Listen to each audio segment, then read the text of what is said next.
The Mac Mini has always been one of Apple's best value devices, and this year's M2 Mac Mini is not only more powerful, but it's even cheaper. So I have their base model, one with upgraded storage, so 512 gigs, as well as a fully decked out M2 Pro version of these devices.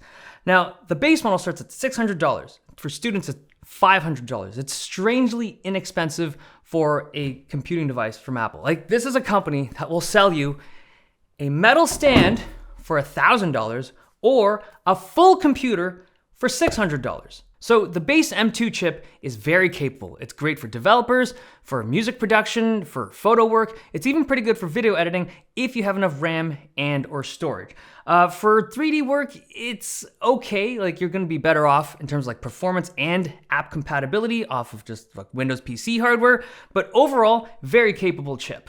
Now for $600, the base model comes with 8 gigs of RAM and 256 gigs of storage. But like all M2 equipped devices, that 256 gigs of base storage is about half the speed of the larger storage configurations. Now, this difference in speed has very little effect on the vast majority of people who would ever consider picking up a base model. It has no effect on music production or development in Xcode or any IDE for that matter. It has no effect on the vast majority of computer usage unless you're dealing with workflows that have massive files. So if you're working with video, it has an impact, a very significant impact the bigger the file. And also with certain types of photo editing. If you're dealing with lots of photos and you're just going through a ton of big files, I'd spring for a memory or storage upgrade if possible. But if you're on a really tight budget and $600 is the most you can spend on a computer, this device is arguably the best value device in terms of a desktop computer that you can get right now. Maybe the best. But the extraordinary pricing only applies to the base model, because the moment you do anything to the system, either RAM or storage upgrade,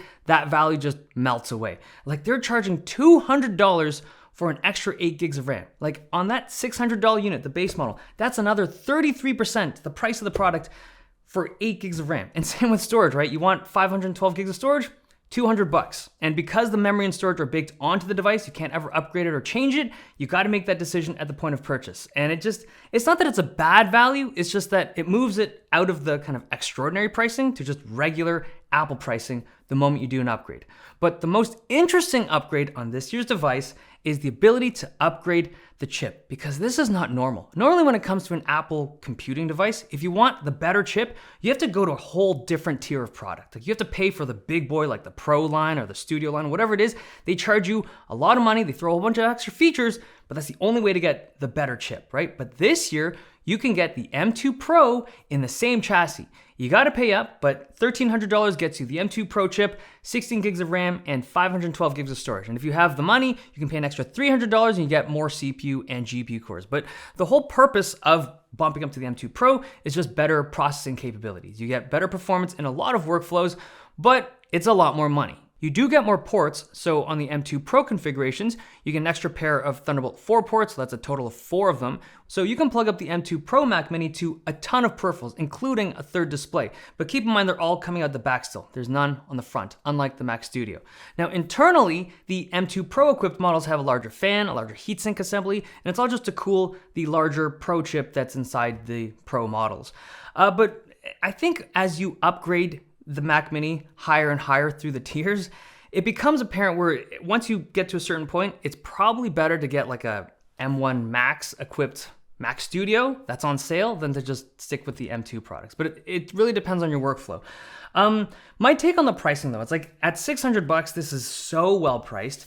And I feel like it's just a play on market share, right? Like, Apple just wants to offer something that is very affordable and very attractive to students or people that are just first starting off with their careers.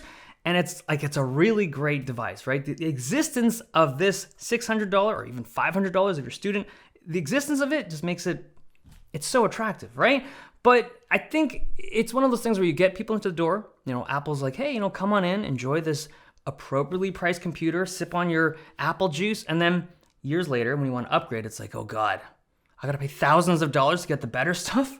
It's just the Apple way. But yeah, if you're looking for a device and that $600 price point is what you're looking at, it's awesome. It's really good value. But if you have the budget to do just one upgrade and you can go for either more RAM or more storage, I would choose the RAM. Like, go for that 16 gigs of RAM and stick with the 256 gigs of storage, even with its slower speed, because for the vast majority of workflows, that's gonna make the device perform better. And also, it's gonna make the device last longer, because in 4 or 5 years' time, having just 8 gigs of RAM is gonna hurt you a lot more than just having the smaller storage, because the externals work really nicely on these systems. Okay, there you have it, M2 Mac Mini.